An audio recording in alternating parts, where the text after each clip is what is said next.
Fresh and Buds.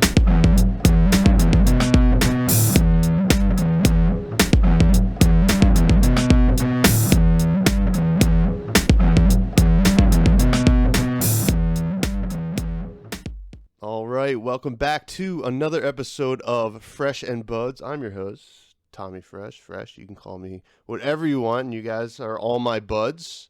And I'm joined by a bud today who I met in person at a skirmish event in Flemington, New Jersey, which was a lot of fun. Please welcome Dayna Hagewood. I got that right, correct? Yeah, that's right. Hi. How are you doing today? I'm doing pretty well. Wrapping up some stuff for the holiday season, but doing pretty well overall. How are you? I'm good. I'm wrapping up my holiday stuff as well. This episode will come out after the holidays, but I guess you know, it's always relevant. That we're all so busy all the time. But a It's little kind of always a holiday season, depending on what time of the year it is, you know? very true, very true. Actually, this will be coming out the week of my birthday, I think. So that is somewhat of a holiday in itself. Nice. Um, Turning the big 3-0. So, Ooh. yeah, finally did it, made it. So I mean, assuming if this episode didn't come out, well, actually, obviously, if you're listening to it, it did come out. So let's not even worry about it. So a little background on how me and Dayna met. We were doing a skirmish, as I said. It was a draft skirmish. I believe we were passing to each other, were we not? I think you were too. Yes, I think you were on my left, which is relevant. Yeah, it is relevant, and we were both on Oldham, which was I almost didn't even realize that you were going to be on Oldham next to me. Um, So, me neither, which probably speaks to maybe my drafting abilities, but I it worked out okay, I think. I think so too. I think we both ended up with pretty decent Oldham decks, and we were sitting there. You know how it goes in a draft. You draft your deck, and then you kind of lay it out in front of you, and then you look over to the person to your right and left, and like, oh, and you start thinking about, okay, some things Yeah. started to come together. I think one of the notable things was the lack of um, ice I was getting, and I think am I remembering correctly? You had a decent amount of ice in your Oldham deck, or So, I guess it's possible. I usually go for Earth if I'm gonna go Oldham, hmm but it is totally possible that I was grabbing ice out of, absolute necessity. I don't know. Sometimes I start drafting and then things go wrong very quickly. I'm kind of yeah, scrambling. So, yeah. Sometimes, yeah. especially in Flesh and Blood, because you feel like this pressure to kind of find your lane pretty early, as opposed to Yes. some other card games that we won't be naming. Actually, Magic the Gathering is the one I'm talking about. You get a little more Oh, leeway in Magic, I feel like, but in Flesh and Blood, I think you need to know which hero you're going to be by the end of pack one, or else you got to be yeah. ready to play a bunch of cracked baubles, I think. Yeah, especially I think in Aria where, you're kind of like also fighting over the elements and you have to maybe pivot into something else halfway through. So, yeah, I agree that you have to kind of pick early sometimes, or at least Absolutely. that's my strategy. Yeah, yeah. I mean, I think it's a solid strategy. So, yeah, we ended up talking, just chatting, and you had mentioned that you went to Orlando. You had participated in nationals, which we'll get to in a bit, and then we actually ended up playing each other, which was just gotta love the Oldham versus Oldham matchup, which was Yeah, a who grind. has more efficient cards? Yeah, yeah. Yeah. But it was a lot of fun, and I, you know, one of the things that I like to kind of gauge when I want someone on the podcast is like if they're cool to chat with and cool to hang with, and I thought you were, Dana, and I asked you if you wanted to come Thanks. on, and we're gonna talk some kind of like inclusivity stuff and some I guess the title of the podcast is opening some doors in Flesh and Blood for Sure. new players. And but before we get to that, I want to get kind of your origin story. Where did you start getting into gaming or tabletop gaming and card games in general? Sure. Yeah. So I started getting back into collecting Pokemon cards first, actually. probably in like 2018 before the huge Pokemon boom. Nice. Um, so yeah, that's how I started kind of getting back into cards. And then when the pandemic hit, I was seeking things to do, I guess you could say. And I kind of looked around my apartment and I was like, oh, there's tons of Pokemon cards here because I had been collecting them with my boyfriend. And so we started kind of playing the Pokemon TCG, and then started kind of, watching videos about strategy and playing the online client. Um, and then I think that was kind of like the gateway drug of card games, I guess. And so one of my friends, Austin, we talked a lot about Pokemon stuff because he was collecting Pokemon at the time too. And then he's kind of like a jack of all TCGs, I guess. And he got into Flesh and Blood and was like, "This game is awesome. You should totally try it." I was a little skeptical at first because it's a little bit of a leap from like Pokemon to Flesh and Blood, both in kind of gameplay and also obviously aesthetic. Um, so he came over and taught me how to play the game, and it was kind of like an instant sell. I think, I just found it really addictive right away, and then I got my boyfriend into it, and then we kind of, we have like live-in playtest partners basically. So, kind of just went from there. But I have always been kind of like a tabletop video gamey type of person, so I think it was already kind of like predisposed to getting really into Flesh and Blood. So Gotcha. Now, Pokemon. yeah.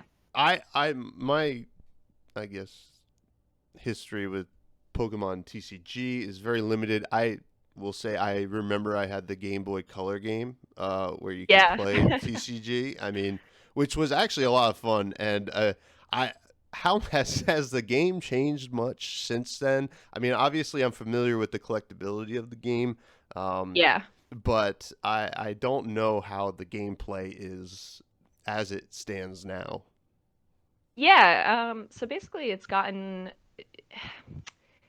I guess power creep is maybe the right way to talk about it. So in the Hmm. beginning it was kind of like all the Pokemon had what like 60 HP was kind of decent, and now there's these massive VMAX Pokemon that have 360 HP, and if you knock one out, you claim three prizes, and to win the game you need six prizes.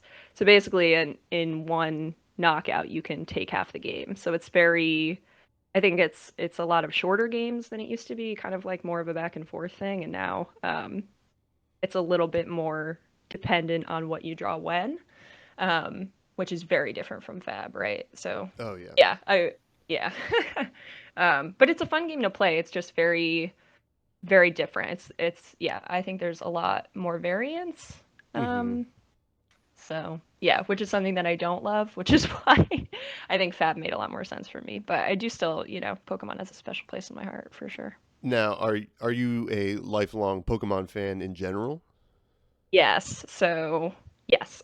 So I started playing the video games when I was very young. I have two older brothers, and so I'd get all of their like hand-me-down cartridges.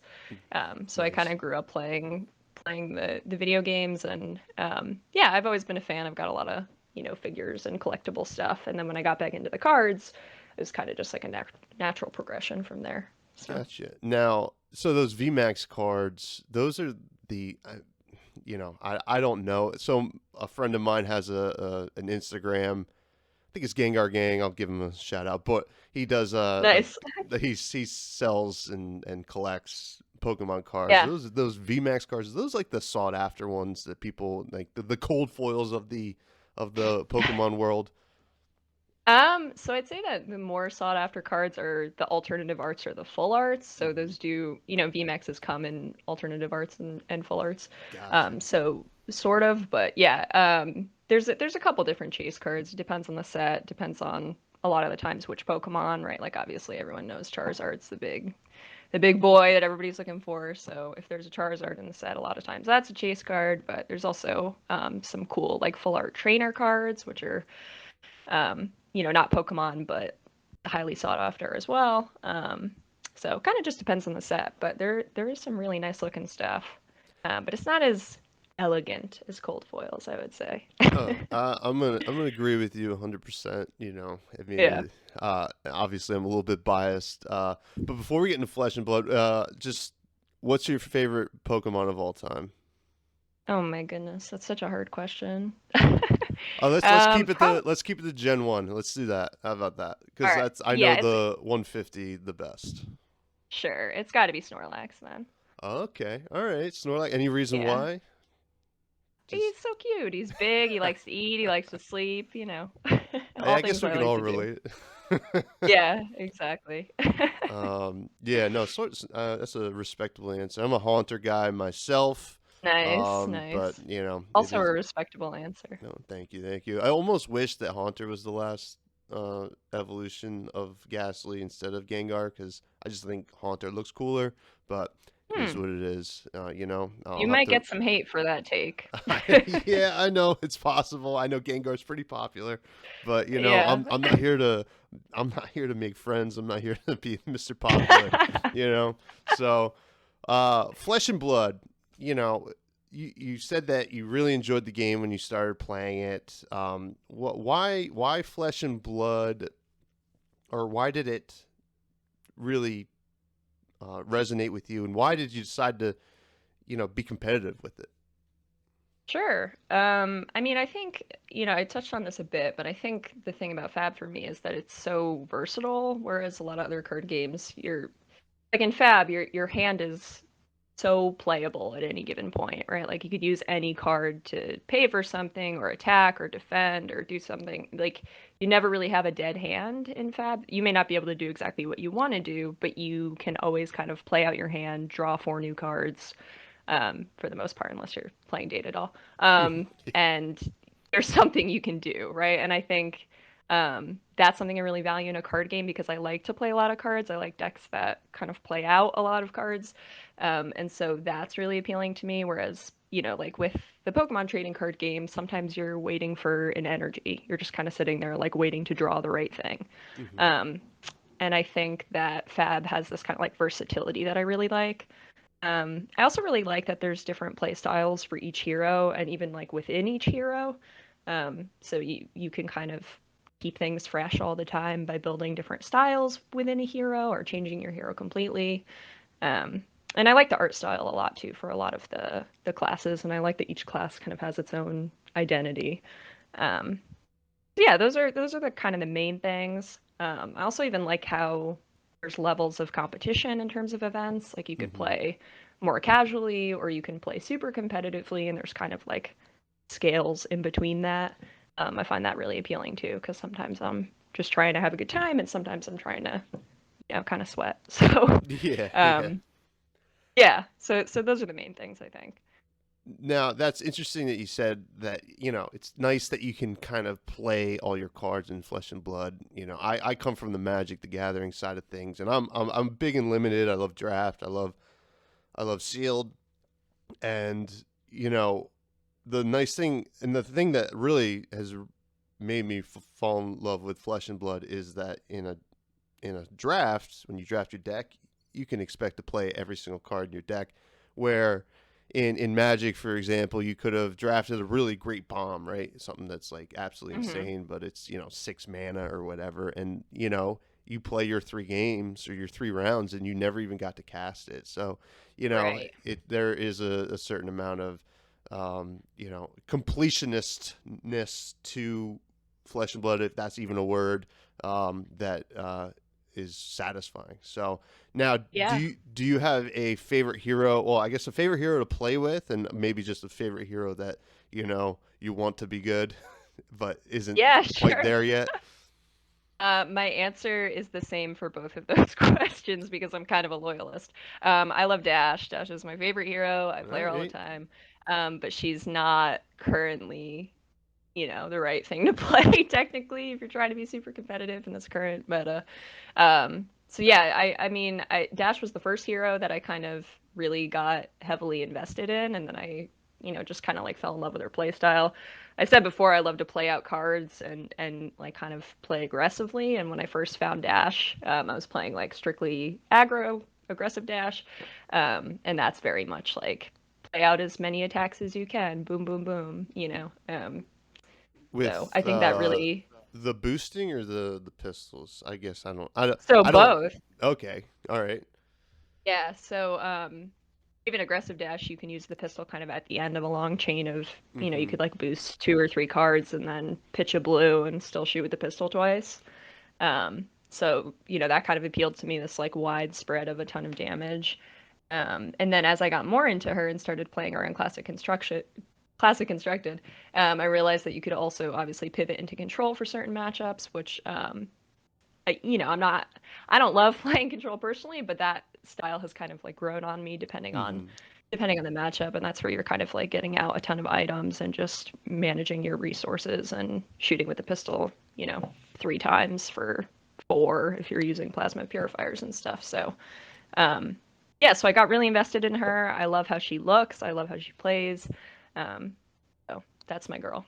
Yeah, she really speaks to well, I guess the lovers of aggro or even versatility in general, because I guess a lot Yeah. like Katsu, you can play her in multiple different ways, and also, you know, people who love steampunk she Yeah. is the steampunk hero. I mean, that's what she Yeah. is.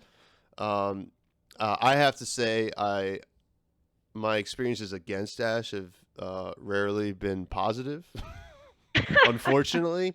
However, with the printing of Rampart of the Ram's Head, Yes. I've enjoyed the matchup a little bit more. At least when I'm Yeah. playing Oldham, but I'm usually playing Leviah. So, um, and I've Nice. I've mentioned that on the podcast many times, and people know that I have a deep hatred for myself by showing up to events with Leviah. So. No, I've actually been meaning to get into Leviah. As much as I love Dash, you can only play the same hero so many times, right? So Mhm. I'm actually kind of on the prowl for new hero, and Leviah is one of the ones that I've been looking at. Well, I'll send Because you a she does list that kind of I've like been. throw down. Yeah. Oh, yeah. Yeah, I mean, she's a puzzle for sure. right, right, So I'll right. send you a list I've been messing around with. It's a lot of fun. But Yeah. um, so so you obviously got into competitive Flesh and Blood. hmm Did you sit down when Road to Nationals was announced and say I want to qualify? Because you did qualify for nationals, and how was that experience of doing the Road to Nationals event or events? I don't know how many you did, if you did more than one. Yeah, take us a little bit through that journey. Sure. Yeah, I never sat down and said like I'm gonna qualify for nationals. It definitely was something that I was hoping to achieve. I should say I did not. So there's 2 ways to get into nationals. You can win or you can, I think it's top 4, a road to nationals event, Mm-hmm. or if you have enough XP over X Sure. amount of time, you can qualify that way. So I got in through XP. Oh, okay. Um, Gotcha. yeah, so it wasn't like I top 4 to road to nationals. I only played one road to nationals actually, even though we were signed up for a couple more. I can't remember. Oh, there was like a massive hurricane in New Jersey, which when does Oh, that ever happen? yeah. I remember. Um, I actually played. I played a Road to Nationals that day. I yeah, so think. maybe that's the one I missed because of that. Maybe we were Yeah. supposed to be at the same one. Yeah. um, I did very poorly, but yeah. yeah, Continue. well, so I did play one Road to Nationals where I also did very poorly. So that is not how I got in. But yeah, so I never really, I don't know. I think I kind of got competitive just by virtue of playing so often that I kind of kept wanting to push myself to the next level. I never really started the game saying, I'm going to go to all these events. I'm going to try really hard. I'm going to be practicing this game all the time. I'm going to be playing 3 to 4 times a week. And, it kind of just, I guess it snowballed. Like when I got into it, it just kind of, you know, kept. It's a game that really makes you want to get better at it, I think, Mm-hmm. inherently. And so that's kind of just what pushed me. Uh, and then I played often enough and I did well enough consistently over time that I got into nationals. So that was kind of a nice perk. Um, Well, the XP requirement was nothing to laugh at either. I mean, from what I remember, mhm. it was not that easy to get the XP invite.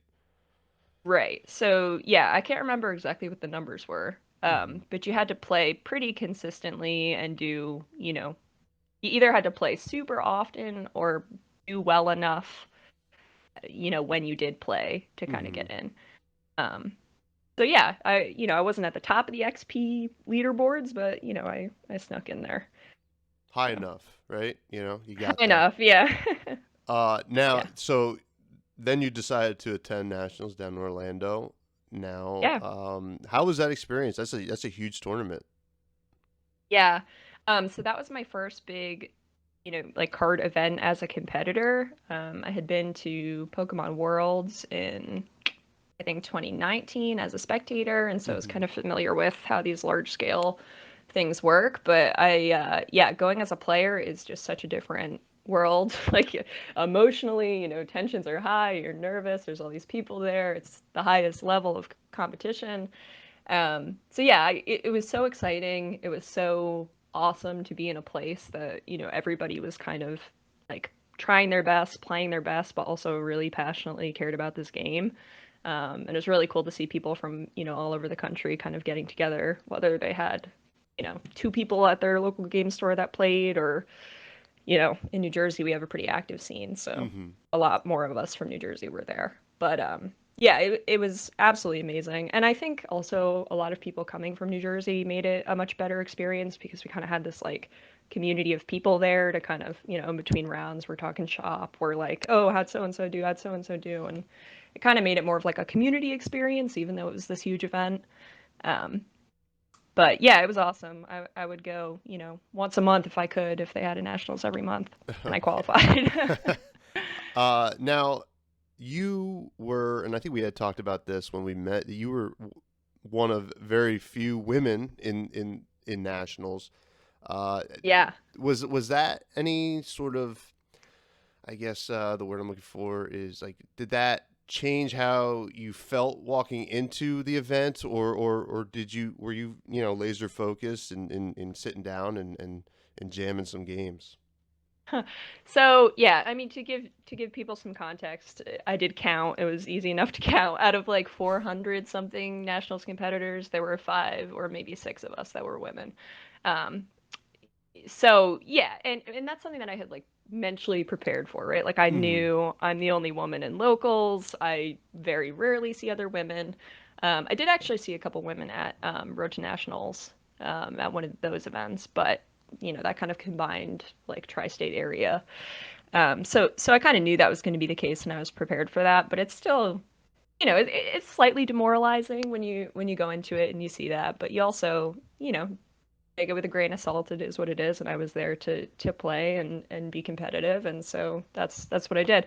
And actually, it's really funny because I got paired up. I think it was my second or third round with one of the other women. Which what are the odds of that? Yeah, the odds are not. Yeah. Um, yeah, and I was like, oh, that's such a shame because one of us loses, right? And like obviously Hmm. I wanted all the women to do decently well. So yeah, Yeah. Yeah, absolutely. I mean, and obviously it's historic that you got to be part of the first nationals, which is great, and obviously Mhm.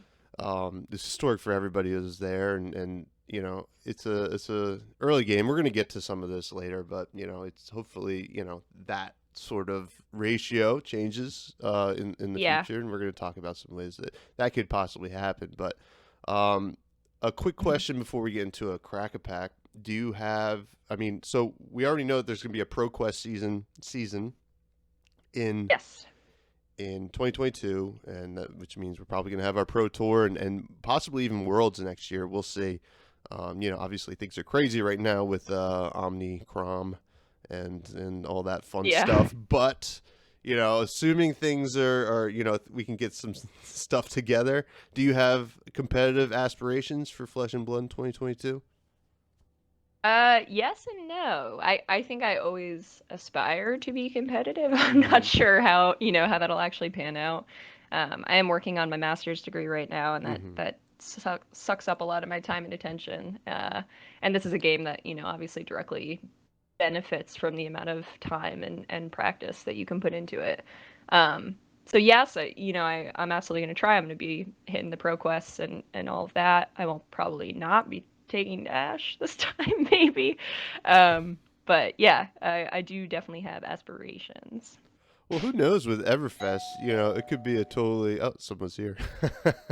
um, uh, uh, with Everfest, the meta could definitely change for Dash, and maybe Dash is the right call for the ProQuest. I guess That's true. we will see in February when that happened. Do you need to get that? I'm sorry. I don't know. I don't think so. Oh, okay. All right. It's probably the Um, mail. I'm that's sorry. yeah. I mean, it's that time of year we're getting like 10 packages a day, Yeah, even that's even right. here. So I'm actually not even gonna edit that out because I want people to know that this is this is real life right now. So let's get to a In the crack flesh and blood. in the flesh and blood. Yeah. So let's get to a crack a pack. We're gonna crack a pack of Tales of Aria First Edition, which my LGS luckily had. Um, Nice. do you want to shout out your LGS that you play out normally? Before we, Absolutely, yeah, yeah, sure. I play at Greg's Games in Hamilton, New Jersey, nice, pretty nice. frequently. I play at a large circuit of LGSs in New Jersey, but that's my core. So I've been meaning to get down there. It's in my work territory, and a buddy of mine who lives in Philly has been wanting to get there too. I tend to go up north to Highlander games in Booton, but just yeah, a little bit closer. But yeah, shout out to LGSs that are playing Flesh and Blood right now because we need you. So absolutely, yeah, so let's crack this pack and get that nice crack a pack sound going. I got a frostbite token with Lexi on the other side. So I'm gonna go nice. through these cards. First up is Earthlore Surge Red. Ooh, This is an awesome card. This is the Earth action next attack action card. You play this turn, gains +5. Go again. How do you feel about Earthlore Surge? I think it's super strong. Although I know that some people when they're playing Oldhim kind of first pick it, but I think I would when I usually draft Oldhim, I usually go for blue Earth first. Mm-hmm. So I would see what else is in the pack, I think. But I think for Briar, it's super, super strong. And it's good in Oldham as well. So Absolutely. Yeah, that definitely a strong pick. it's a great thing to go into a thump with. I tend Oh, to. oh yeah. Yeah. Next we You have hate to see that. oh yeah. Entwine Ice is next. It's the red one. This is a card I'm not super high on, but this is elemental action, 5 attack, 2 defense, has ice fusion. If it's fused, it gets dominate. It's not where I want to start. Yeah. But I mean, it's filler. I've been known to throw it in Oldham. I don't think it's really that great in Lexi though. Yeah. I mean, yeah, I definitely would not be picking it out of the gate, but yeah, not the worst. Definitely not. We do have a pretty strong lightning card here. Ball lightning yellow. This is the one Okay. that comes in for 2, 0 Hmm. costed. Go again. Ball lightning. The red one's obviously where you want to be, but I mean, in Briar, it seems to be. I mean, even in Lexi as well. Yeah. Actually, the blue one is pretty decent too, right? Because people who wants to block a one, no one. So Yeah, I feel like exactly. the blue one actually comes through sometimes. It does. It does. That's a good point. Next we have yellow breakground. This is the Mm. 6 attack. You may put a card from your arsenal on the bottom of your deck if you do draw a card. I'm only on the blue one, maybe the red one Yeah, usually. I agree. I don't think I would ever take the yellow unless I really had to. Red or blue is pretty solid though. Yeah. I don't know why they threw. This is weird. They have we have an elemental guardian action aura, the blue emerging avalanche. Do you like this in Oldham? I personally don't really play this one as much. Yeah, I mean, I would really only take the most of the guardian auras for the 3 block. Mm-hmm. Um, yeah, I don't usually find myself playing them out ever, so it's more of like a for a blue pitch or the 3 block. Yeah, I find myself with the strength of Sequoia one a little bit more, and Mm, I mean the 3 block's great, but if I have a decent amount of thumps, it's not the worst thing to get going, and if you can reliably get that yeah, seismic surge, but definitely not on it out of the that's gates here. yeah, Um, that is really good because the thumb costs 4, right? So hmm that brings it down to 3, which is pretty good. Yeah, nice little interaction there. Summerwood Shelter Red. This is the That's Earth pretty instant. strong. Oh yeah, I like this card quite a Yeah. bit. Um, I think this card goes well in both Briar and Oldham. Obviously, you want it in Oldham, I think, a little bit more. Mm-hmm. Yeah, Um, I would agree.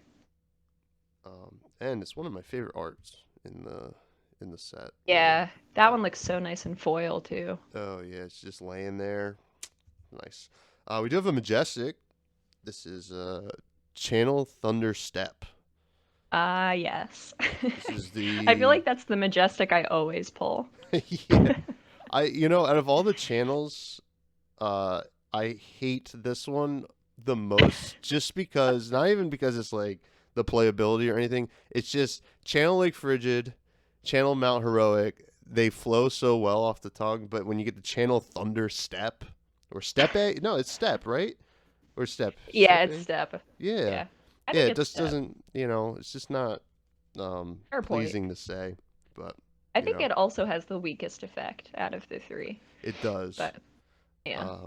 For those who don't know, it's a lightning action aura. Whenever you play an action card, you may pay 1. If you do, it gains go again, and then it has the channel lightning. You put a counter on it and have to get rid of a lightning out of your pitch zone. I don't Yeah. think we're on I it just out of the gates either. I think maybe I might be on Summerwood Shelter so far. Yeah, I think either the shelter or the Earthlore Surge probably at this point. Or Ball Lightning you can always make an argument for. Definitely, definitely. We'll see how the rest of the pack goes. Usually the back half of the pack isn't first pickable, but we'll talk about it Mm. anyway. We have a foil yellow Polar Blast. Not really on that out of the Mm. gates ever. Yeah. No. And then our equipment, Honing Hood. Um, Okay. if you're in Lexi, you definitely want it, but you don't want to Yeah. start off with it for sure. Yeah. And then I the think the only equipment I would pick first would be Deep Blue. Deep Blue, yeah. Yeah. I think outside of legendaries, of course, but Yeah, well yeah, common yeah. equipment. Uh, though I haven't had that kind of luck, so I don't even have to worry about it. But yeah, I guess Deep Blue. I could see an argument based on the pack for the Cracker Jacks. Mm. If the pack's pretty weak, but yeah, Deep Blue. We do have this red Strength of Sequoia. Um, as we already talked about, not really high on it, but if you get a good amount of thumps.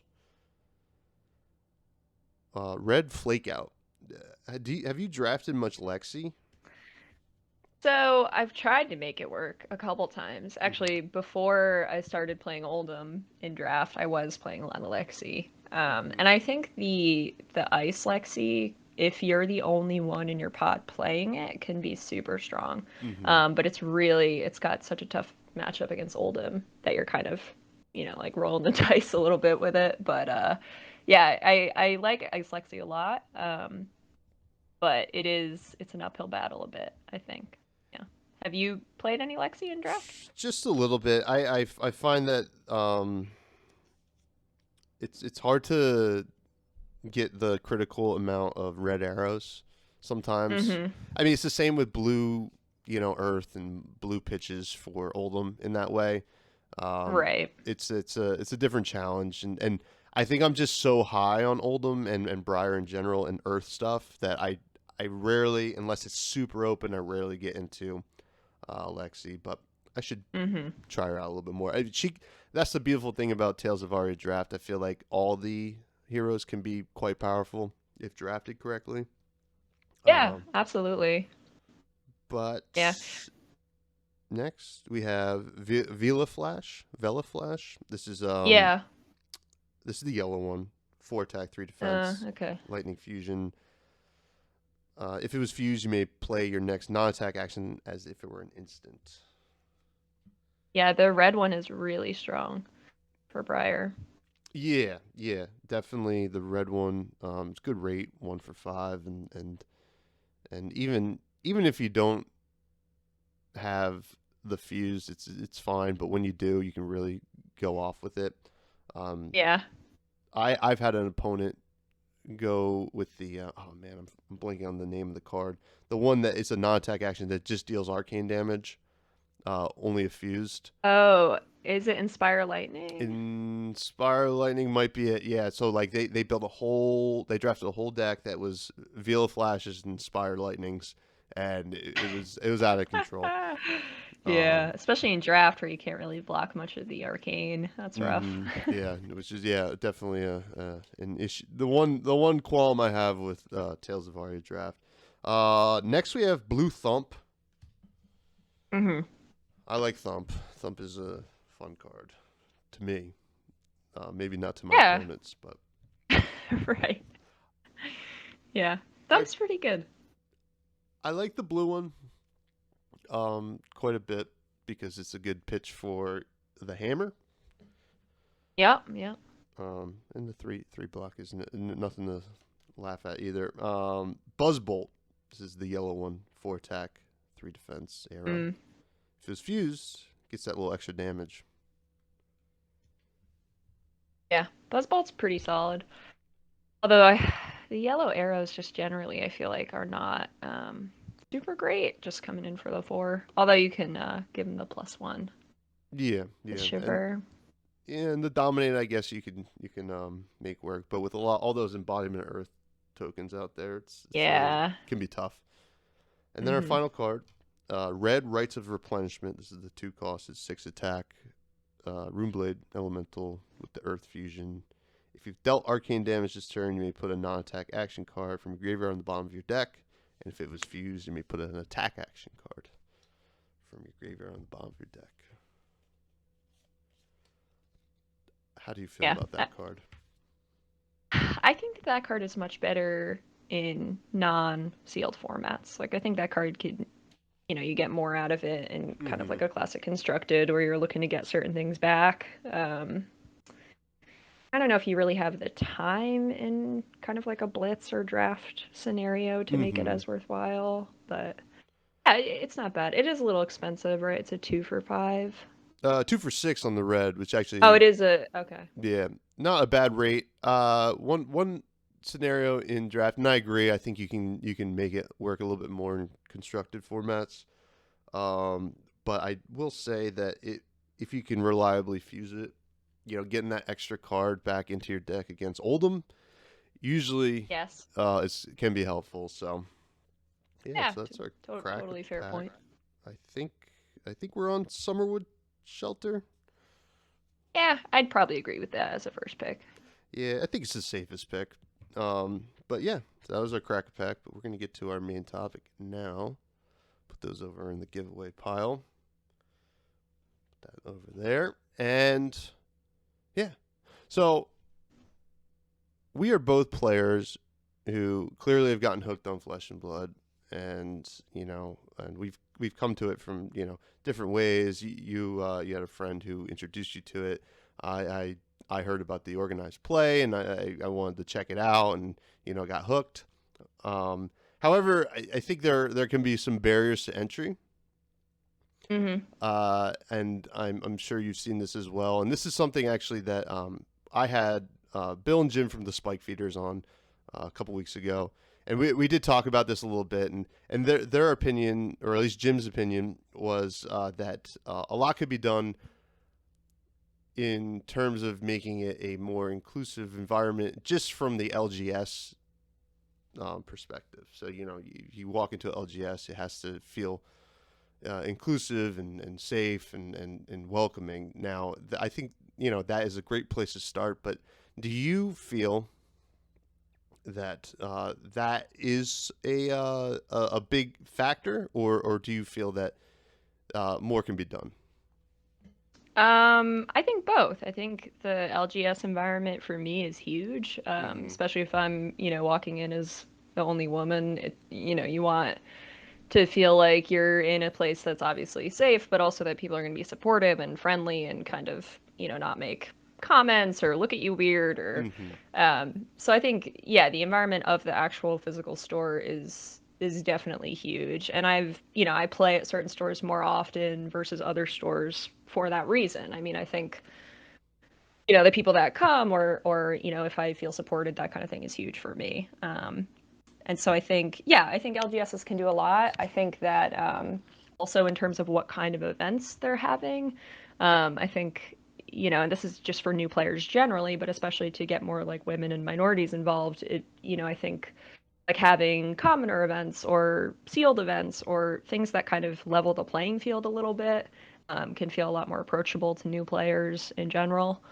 So that's obviously on an LGS level as well in terms of, are they only hosting skirmish events that are, Mm-hmm. Somebody new wouldn't really want to start out there, that kind of thing. So yeah, I think that the LGS is super, super important in all of that.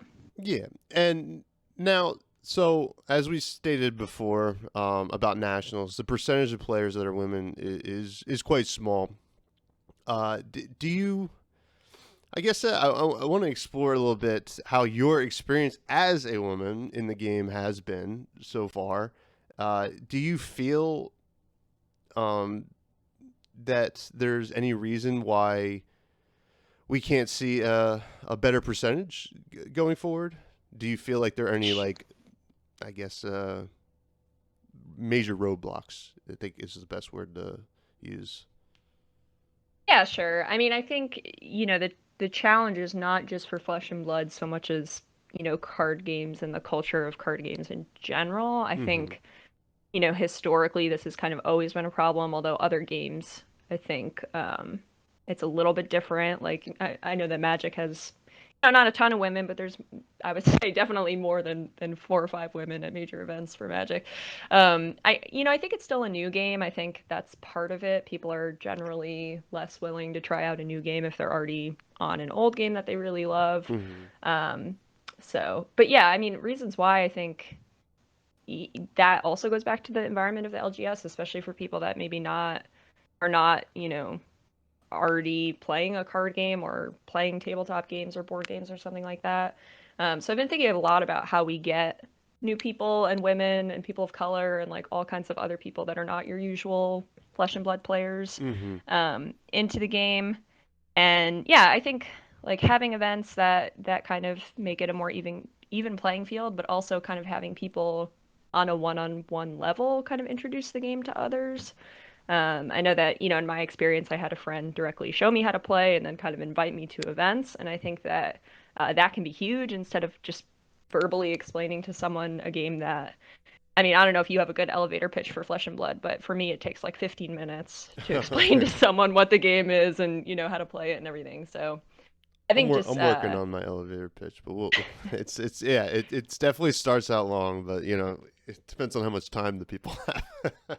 right, right. Well, you'll have to share it with me if you have it so I Yeah. can pitch it to people. But yeah, so I think like offering like the actual hands-on, if the person's interested, can I show you how to play this game or would you like to come to an event with me speaks a lot louder than kind of like there's 15 minutes of a description of a very complex card game. Because I think the game is so interesting and is so, adaptable to different kinds of people's play styles that it does cater to a lot of different types of people. It's just kind of like getting them into it, right? Yeah. So, I feel and I think Flesh and Blood's in a great position right now, just by the nature of the game and from someone who's played other card games, I feel like, and I think this is a general consensus as well, that the toxicity, I think that's how you say it, in the Flesh and Blood community is a lot lower. I mean, probably not non-existent in Flesh and Blood than other games, and I think you can argue as to why that is. I think maybe some of that is the nature of the game, where it's not a lot of variance. It is based on mm, you making the correct plays, and kind of like at the end of a game, like if you made some misplays, you're going to lose, and you can't really get mad at the other person. You can only get mad at right. yourself, or at least hopefully here the podcast, we don't want people to get mad at themselves. You want to look at yourself and correct it, and have a positive experience with that. But and there's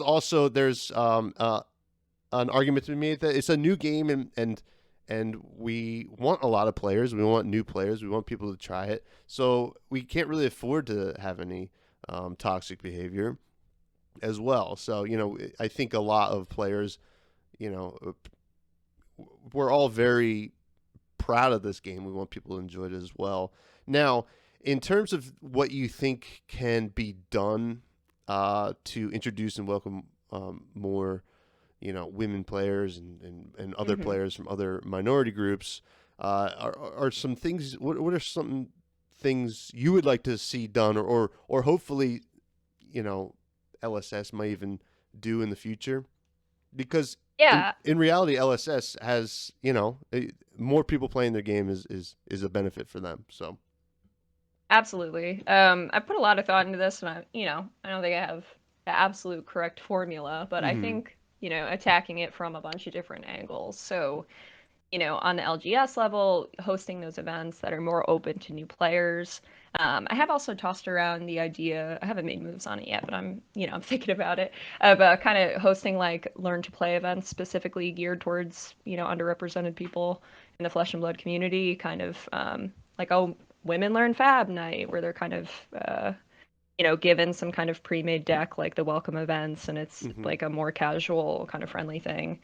And maybe that's something that, LSS could provide like a welcome kit for or something like that. Um, just because, it's like time and resources to yeah, invest in, making the decks and getting everyone out and that kind of thing. But I think events like that, that kind of offer more of a casual learning environment instead of just showing up to an established Blitz event or something could be really helpful. Um, I think I mentioned this before too, but like personally inviting your friends that are women to play or teach them how to play or hmm send them like links to videos or, instead of just if they are interested in the game, instead of just like verbal descriptions, I find it way easier to understand what someone's talking about if I have like them physically showing me the cards or a video or something like that. And I think also a lot of people don't want to come to an event for the first time for a game they don't really know how to play and be surrounded by like 20 strangers. So I think like actually inviting someone to come with you gives them the opportunity to like, hmm have somebody there if they have questions or to talk to in between rounds and stuff like that. Just makes it like an overall friendlier kind of experience. And then I think like what you're doing right now, which is great, content creators featuring women players or having women on stream or asking women their opinions about the game or their experience as players. That kind of stuff, at least for me, goes a really long way, especially if, I was new to the game and I looked at videos of how to play. If I saw like women already playing the game, that would probably help me kind of understand that, okay, this is, obviously it's something I can do, but if I see women doing it before me, it's definitely like less of a frightening thing. Um, yeah, so definitely. those are some general ideas. I do want to give a shout out to LSS for doing a pretty good job with like representing women on the actual cards. I Oh think that's a yeah, huge thing that they do a really great job of. I mean, I think I haven't done the math, but probably 50% of the heroes are women. Maybe that's a fair statement. yeah. I mean, Um, it's got to be close. And we just got spoiled a new one, yes. Valda, the nice buff woman. Yeah. That's pretty exciting. I mean, I know some people that do like a lot of cosplay and stuff like that, and they saw that and like, oh, I'm ready to do that one. Hit the gym a little bit Yeah. before the cosplay. That one's awesome.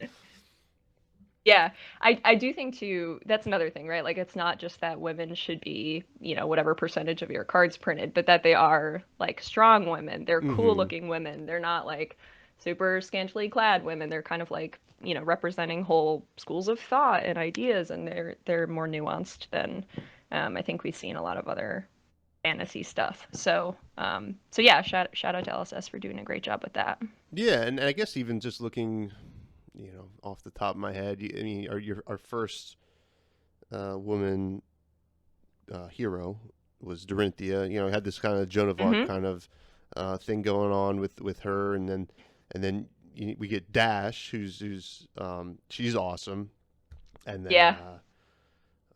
man, Levia, my girl Levia. I'm her hair's a little wild and crazy. I guess it's tentacles, but it's like you get some really like uh the male character the men character heroes aren't the only ones that get to be cool. Like Absolutely. it's nice. It is refreshing, and I think LSS is, I agree, has done a great job. Now, something that I've thought about, and I'm by no means a I guess an expert here, but I think it would be kind of a neat idea. We're gonna get announced a bunch of huge events in 2022. It'd be interesting if like Vegas, like if they do another calling in Vegas, kind of, they have the room there. You can do like you can have a whole another side event going on, for welcoming, these underrepresented players, and kind of, give them a reason to, get to enjoy the huge event aspect of things as well. I don't know if that makes any sense. Obviously, it could be overwhelming and stuff like that. But is that something that you think that would draw new players and women and minorities to the game? Hmm. Yeah, that's an interesting idea. I mean, I think it's always good to like, yeah, carve out spaces for people that might be underrepresented in the game. I guess I'm wondering how, like, yeah, because the callings are such big events, like Yeah. how people would, is that going to be their first introduction to the game? Is that for kind of people that already are in the game, kind of already Hmm. playing, that kind of thing? I mean, it's definitely a good idea. I just, with the callings being so like spread out across the country and stuff, I wonder Yeah. if people would travel. True. But True. that kind of thing could be incorporated on a smaller scale too. Yeah. I guess I'm also thinking that the main goal should still be to increase inclusivity in the main events, and I'm not sure that a side event accomplishes that as much, but I get where you're going with that. Yeah. Yeah, There's that's there's definitely something to also think about. yeah. There's also, some.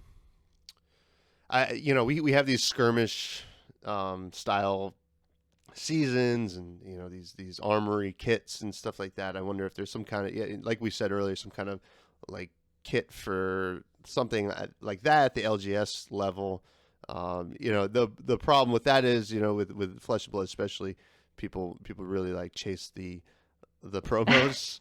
So Yeah. like, it wouldn't be super effective if we had like a nice promo for one of these events, and your local Spike just shows up with like, a Briar deck and takes down the whole thing. So Yeah. uh That is a fair point, right? It's kind of like a thin line of how much can you incentivize without like drawing out the masses for it. Yeah. yeah, yeah. And I mean, and it's not even like, I wouldn't blame a lot of people, like, if one of these events had more of those holiday crack baubles, which I'm like in love with, like I might pretend like I was a new player. I'm like, yeah, yeah, whatever. Give me a new Yeah. deck, but in all seriousness, no, I think there can be something done for that, and hopefully we see that happening. And now, are you seeing more commoner events, and I guess sub super is a style like where you include the rares in the constructed deck, which actually my LGS is running a sub super slash popper slash commoner event next armory next week, which is exciting. Yeah. Have So you seen more of those? yeah, oddly enough, I feel like I've seen them more now. I think people are like kind of using it as a holiday thing. Mm-hmm. Um, I haven't actually been to like a commoner event yet. I think there's actually one next week, maybe near me. But yeah, I think why not have those all year round if it's going to be a holiday thing. So I think yeah, I think those are great. I wish that I saw more of them. I know that a bunch of us are trying to encourage stores to kind of mix up formats. Mm-hmm. Not just obviously we want to attract new people too, but I think if you play Blitz every week for 4 months, you're kind of like, okay, I want to Yeah. play something else. So yeah, I think those things help everybody, right? Like it shakes up the format for the people that already play, and it also gives an opportunity for a lot of newer people to get involved. So I'd love to see more of that. I will certainly be suggesting that to the stores around me as well. Yeah, absolutely. And the nice thing about when they told us that they were going to do the commoner armory next week is, oh, we've been, they've been paying attention to kind of people talking on the internet and stuff like that about, some LGSs across the country or whatever are seeing lower turnout because newer players are getting turned off by the highly competitive stuff. So it's good Mm-hmm.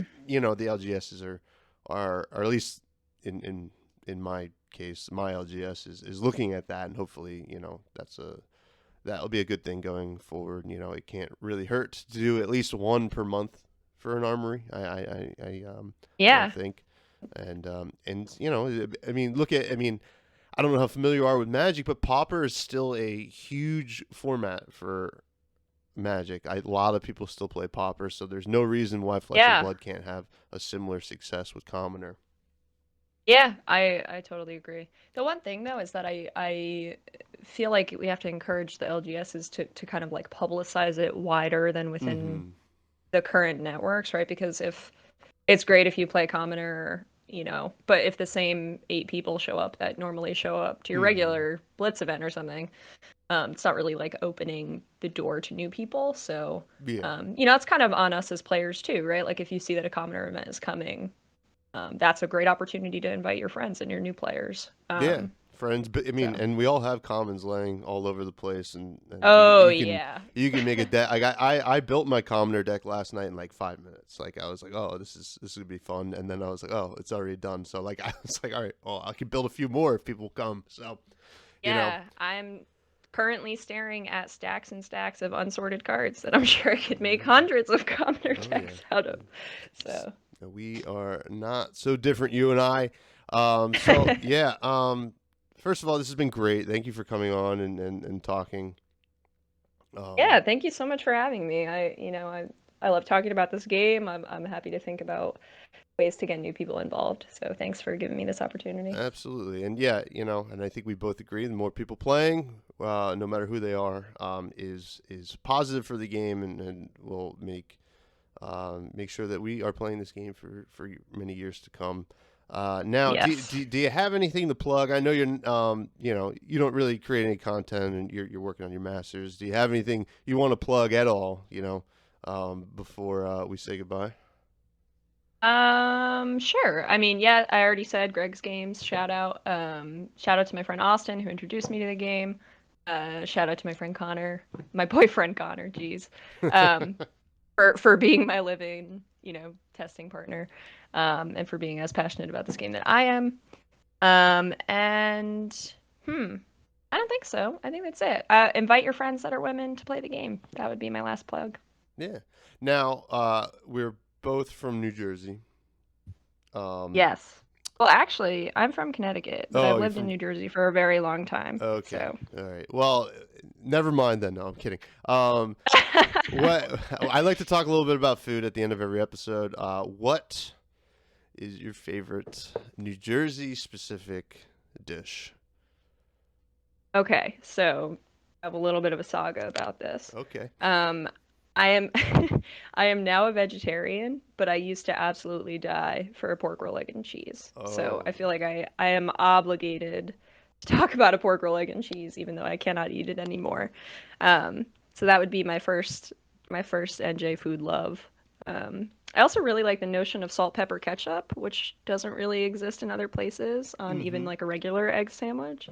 I find that when I go back to visit my family in Connecticut, sometimes I'm calling in like a sandwich or something, and I'll say that, and people don't know, what I'm talking about. Yeah. So I appreciate that New Jersey acknowledges the salt, pepper, ketchup.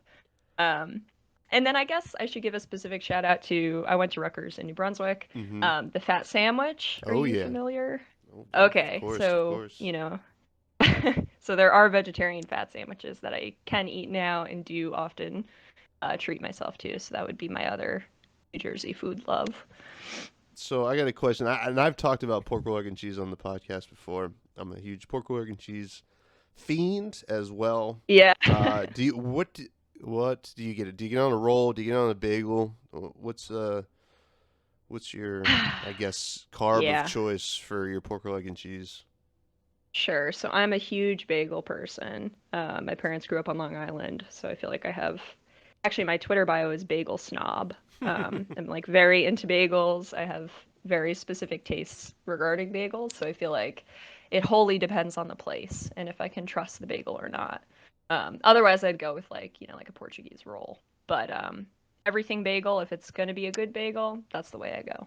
Awesome, awesome. Well, I have to say that I agree. I'm a big bagel person as well. I used to live down not too far from Greg's Games. There was a bagel joint called Udo's by where I went to college, and their bagels were to die for, and their pork roll was also to die for. So, Nice. yeah, so that's gonna do it for the show. You guys can follow me on Twitter at FreshBudsPod. You can email the show freshbudspod@gmail.com. And yeah, And one more shout out to the Femmes of Fab Facebook group and Discord. If any women out there are trying to join that group, it's a great resource for kind of talking about the game or picking up games. Yeah, great resource to have. cool. And I'll throw the link for that in the show notes. And yeah, thank you, Dayna, and thank you, everybody. Goodbye.